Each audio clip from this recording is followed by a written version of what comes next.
Thanks for tuning in to watch The Ordinary Filmmaker once again.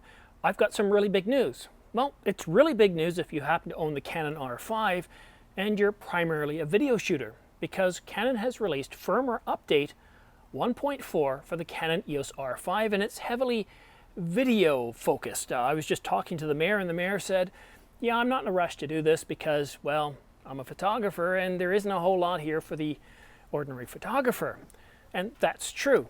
However, me being a channel, I immediately downloaded the firmware update and applied it to the camera. And there are some rather significant updates to this one. Now, depending on what kind of work you do, this could be a really, really big update. And for others, not such a big deal, but let's get right into it. Now, before I do get into today's video and the news and talk to you about what 1.4 does, please like and subscribe, as it really helps this channel grow. All right, now taking a look at firmware 1.4. It didn't take more than about a minute or two to download and install, and like I did with the previous version, it completely locked up on me after doing the install. I got to the screen where it said firmware 1.4 complete. The touchscreen didn't work. Turn it on and off. The screen was frozen, completely frozen. So I just simply popped the battery out, plugged it back in, and everything worked fine. This is the second time that I've had this problem. Now, the last time I actually used a dummy battery, Canon's own dummy battery, and not this time. I used a fully charged battery. So anybody else having this issue, it's not a big issue. I haven't had any problems operating the camera, as you can see from this video. All right. Now, the first big thing that this update allows is for you to record 8K video externally, 30 frames per second, 10-bit video, ProRes RAW.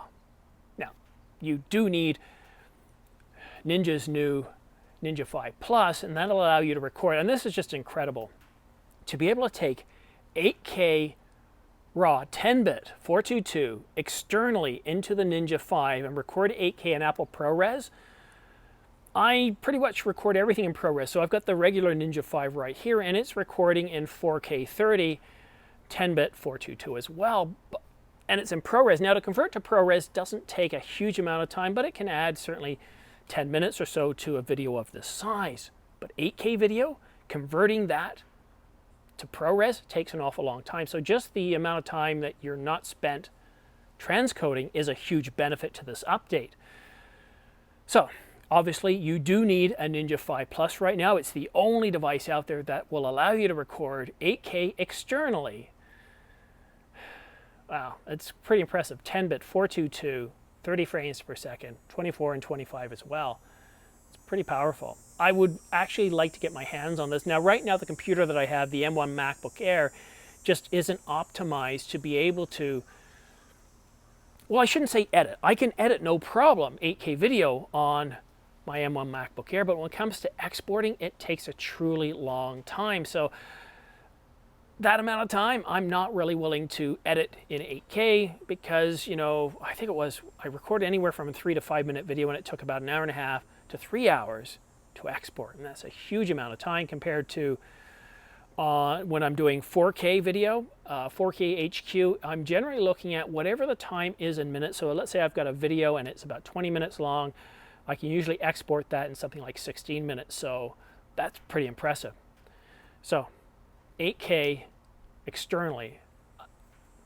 I would really love to get my hands on the 8K or the Ninja 5 Plus just to be able to see how long I can record 8K video. This can really change the R5 and how capable it is for you. Because if you were looking at the camera to do 8K video before, you kind of looked at the camera and said, yeah, you know, I'm not a big fan of this because I don't know when it's going to overheat. And when it does overheat, I don't know how long it's going to take to cool down. It depends on temperature. It's like forecasting the stock market. And when you're doing semi-professional or even professional stuff, that reliability isn't there. That's why I'm really interested in testing the Ninja 5 Plus, putting it through its paces to see how well the R5 performs when you have another device doing the recording. And I've got the Ninja 5 here. I use it for all my videos, and I love it. The screen is close to me. It's about, let's say, another foot beyond my arm. I can use false colors, all sorts of other tools. It's a very, very useful device. I really do love it. I haven't had any issues with it, and I think it's just wonderful to be able to take that 8K video and do Apple ProRes in 10-bit 422 RAW. I think is just absolutely incredible. But there is a second feature that we get with this firmware update, that even if you're an ordinary filmmaker and you're not interested in doing 8K video, this feature it's a really awesome feature. We now have the ability to record video to both cards simultaneously. So if you're recording 1080 or FHD or UHD 4K or even DCI 4K, you can now record to both cards at the same time. And that's one of the first things I tested once I remembered how to find it in the camera. And if you go to the wrench, it's the first chapter and it's the first item there. And I believe it's called, what is it called? It's the first item, and it says something like card selection, or SEL for short. So that's where you tell the camera where you want videos recorded, where you want photos recorded, and whether you want RAW, whether you want MP4 or any other format. But the nice thing is you can record the same quality. I'm not talking about, so when I record 4K video and it's going to the CF Express card, it's recording the same quality level to the SD card. And I'm able to do that. So my primary card is the Angelbird 2 terabyte CF Express card, and my SD card, I've got a 1 terabyte, and I forgot the name of it. It was on sale for $100, so I just picked it up. It's a V30 card, and I'm able to record 4K HQ, the same video stream that I'm recording to the CF Express card, to that card at the same time. And where I think this is really, really handy, it's got nothing to do with if you're a professional. Cards do fail. I've had cards fail. I've had them fail slowly where I haven't lost everything. And to know that you have dual card recording, but you don't have to worry about losing your content, to be able to, not just photos, because most of the cards out there that allow you to record to both cards simultaneously usually don't allow it for video. So to be able to record video to both card slots in the same quality gives you that reliability, that redundancy, so if you do have a card failure, you're not losing your information. And I think that's absolutely huge. And after I turned this on, I thought, well, I'll turn it off. I don't really need it, because you know what? I don't have any card failures. And I thought, you know what? I don't need this on. And then very quickly, my technology hat came on and said, don't be an idiot. You've got dual recording, you've got redundancy, it's not costing you anything extra, you've already got the cards, so why not go ahead and do it? And so I've left it on there, and I think that's really, really huge. Now, the only issue I have right now is because I only have one Ninja hooked up. If the Angelbird SSD in the back of this thing somewhat fails, then I'm completely out, because I'm not recording to the R5. This is my way of not having to worry about overheating.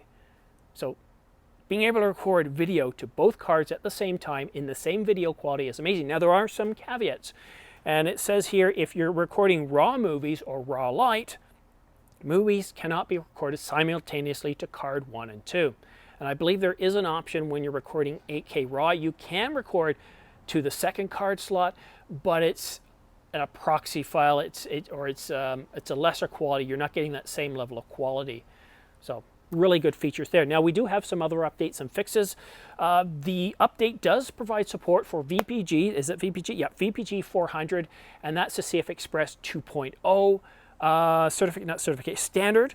And it also adds support for movie recording to a couple of cinema lenses, and that's the CNE 18 to 80 millimeter T4.4L and the CNE 70 to 200 millimeter T4.4L IS KASSEF. Too many letters in that one. So that's a benefit as well. And of course, it fixes a couple of issues. One is which, related to an HDMI connection. You've got an HDMI connection, the screen turns off, and you get the zebra, so it fixes that. It also fixes another issue in which sufficient image stabilization effects may not be attained immediately after start of shooting. And of course, I wish it could fix my stuttering. Wouldn't that be amazing? A camera that can see, okay, you've made a mistake, you've restarted that segment, and it can automatically edit that out. Wouldn't that be awesome? yeah, AI would have to be very powerful, and I'd expect to see that more in smartphones first. And by the way, I just got my iPhone 12 Max Pro today. Still in the process of setting up. It's a corporate job, so I wasn't able to do the restore, so I've got to go through all of that stuff manually. So I haven't even started with the video and stills to see how good the quality is on that. Anyhow, back to the R5 firmware update. Now there are some caveats here. I did notice it said still photography shooting is possible, however performance is not guaranteed. And there's 2 more of those.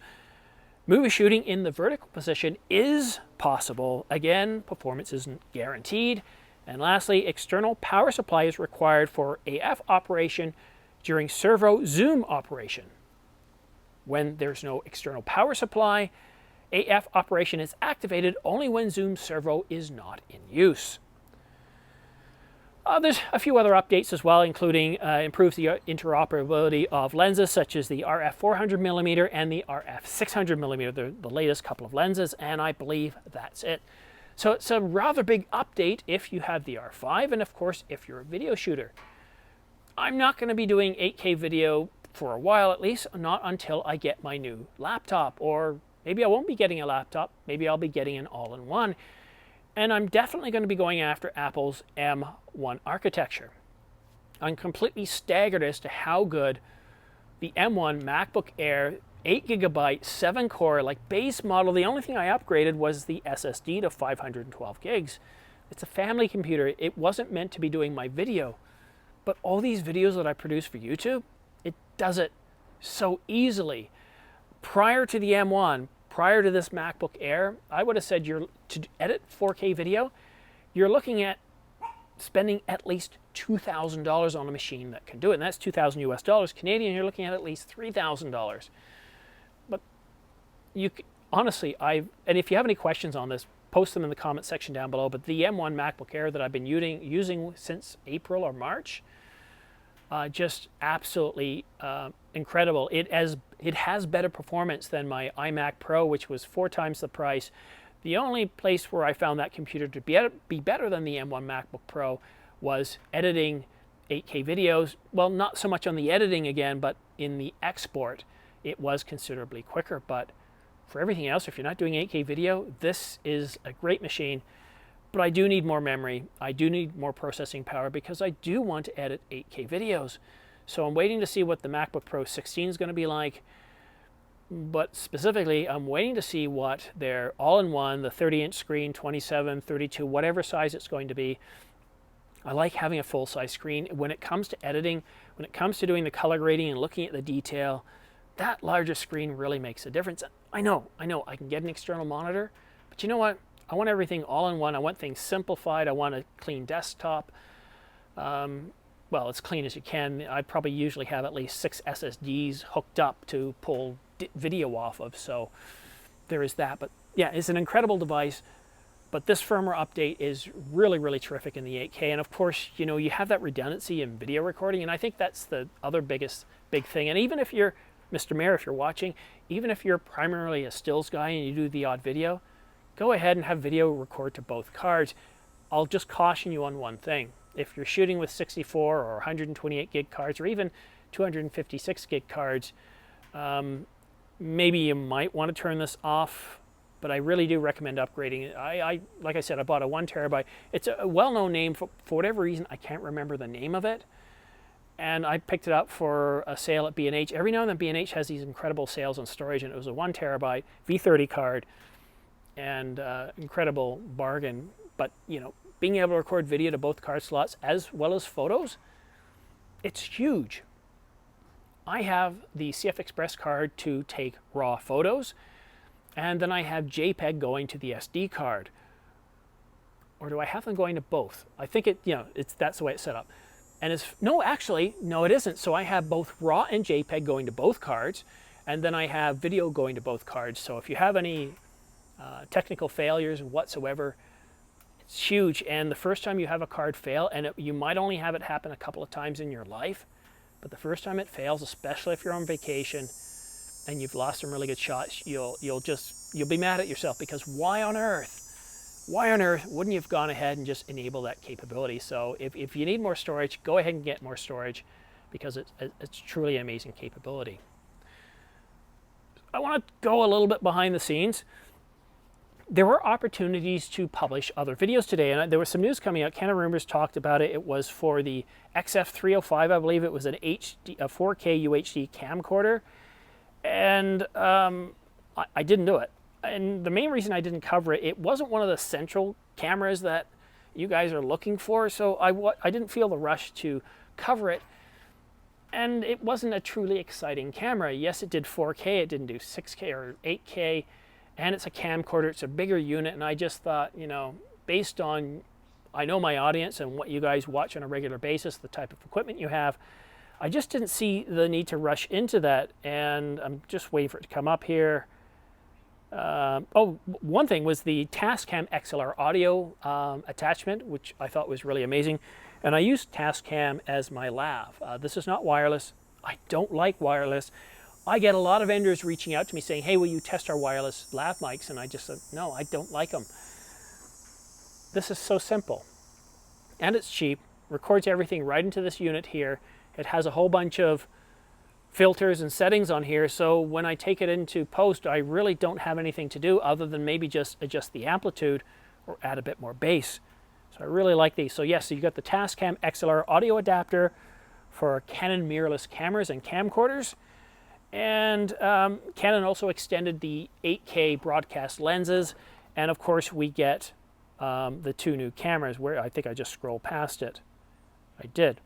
The XF605, not 505, the XF605 4K UHD professional camcorder. And I almost got into camcorders a few years ago before I bought the R5. I was looking at, it was a Panasonic HCX1, and it seemed to perform incredibly well. The autofocus actually on it was truly amazing, not like what they have in their stills hybrid cameras. So for example, you're shooting the Olympics. No, this would be a bad example, because if you're shooting the Olympics, you wouldn't have trucks on the road as cyclists. But imagine you've got a cyclist and you're tracking that cyclist, or a car. Maybe you're working with Top Gear or the Grand Tour, and you're tracking an object, and for whatever reason, that object goes behind something else for a second or two.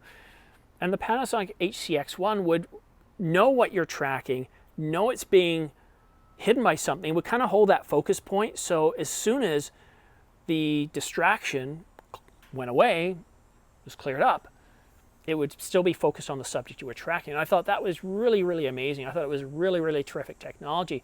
I wish they would just put that in the Panasonic GH6. We'll just have to wait and see if the Panasonic GH6 does have that. But, you know, going back to my news coverage this week, it has been pretty bad. I do admit that, but it's been really crazy work week, and after work I just decided to relax, take it easy. It's also very hot and humid. It's even right now, oh, it's gone to Celsius, 29 degrees, whatever that is. It feels like it's like mid 80s. I don't know what 29 is. I think it's the mid 80s. I just got a new phone, and so everything has to be set up and tweaked again. But it's hot and humid, and I almost didn't even want to come out and do this, because I spent about 2 or 3 hours after I got this setting it up, fiddling with it, and I was exhausted. And I thought, oh, I do not want to go outside and shoot. I did not want to film outside. But I am here, and you know what? It's kind of nice. It's quiet. You can hear air conditioners running in the background. I turned ours off because it's on the side here, and I wasn't sure how well the Tascam would block that. It would pick it up somewhat, and I just wanted to give you the best audio that I could. But I love it back here. I love the trees. The mayor's been here. He understands what my backyard looks like. The cicada going off in the background there, but it's just absolutely beautiful back here. And I'm still staring off at my tomato plant here now. It has hit 10 feet tall. I've never had a tomato plant reach that tall before. So being the 19th of August, we've probably still got another 3 to 4 weeks of growth, but there's only about 2 feet left on that stick before the plant's probably going to start to keel over. But isn't that incredible? It seems to go on forever. And when I shot that video that I was just showing you, I'll show it to you again. When I shot this video clip, it kind of reminded me of the 1979 or 1977 George Lucas Star Wars, the first one. It was 1977 because I remember I was 7. My father said to me, he said, son, we got to go do some work. I need you to help me with a friend. And I thought, okay. And I didn't put up a fight. For a 7-year-old, it's pretty impressive. My son, he'd be like, oh, I don't want to do that, Dad. Oh, I don't want to do this. I was just like, okay. And then once we get in the car and start driving off, he said, the only reason I said that is your brother's too young and he would have wanted to have come. And he was like 4, and to sit through Star Wars. The long and short of it, it's that opening scene where you see the Star Destroyer just going overhead. And that's kind of what I thought with the tomato plant. And I know the focus isn't the best. The problem is, even though I'm using the gimbal, I've got a ladder and a step. Because it's 9 feet tall, I haven't figured out the best way to keep it in focus, because I tried autofocus and it focuses on the plant until we go up, then it focuses on the house. So I've got to find a way to try and keep the camera basically the same distance away from the wall, so when I set the focus manually, it's not going to go out of focus. But still, 10 feet tall, can you believe that? Do you have any garden stories? Are you growing pumpkins? Are you growing squash, watermelons? Do you have any stories of anything you've grown this summer that's absolutely huge? 10 feet. 10 feet tall. I know most people wouldn't believe me. They'd think, Simon, there's no way. You're probably talking 6 feet tall, but no, 10 feet tall. I have to actually tie the plant to the stake, I actually have to get onto a step ladder, go up to almost the top of the step ladder, and even then I'm reaching up to it. Just truly incredible. And yeah, it's not just one stake. There's 2 stakes and they're tied together. If we have a big windstorm, I wouldn't be surprised if the whole thing ends up going over. That's pretty well all I wanted to talk to you about this week. I am still engaged. I'm doing my best, but as I've mentioned before, this is more of a hobby for me. I really do enjoy doing it. I love what I'm able to learn from this. But when it comes down to my day job, that comes first. And of course, I've got family activities, and I will end up covering the stories.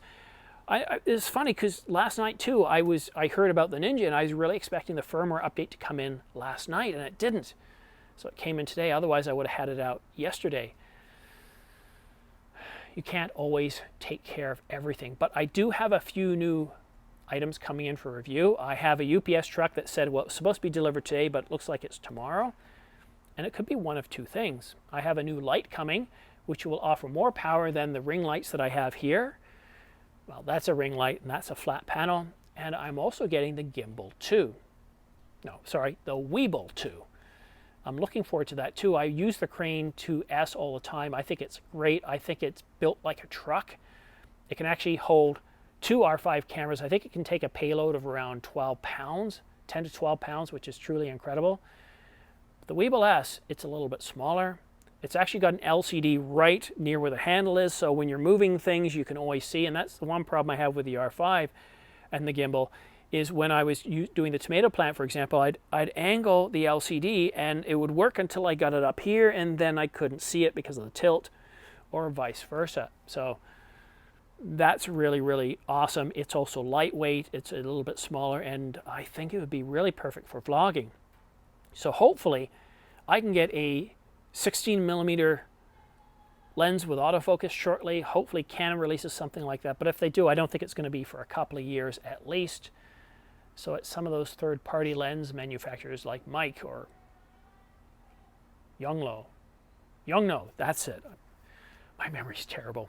Anyhow, I can see I've been talking for about 25 minutes, rambling on. Thank you so much for watching The Ordinary Filmmaker. We'll see you again soon.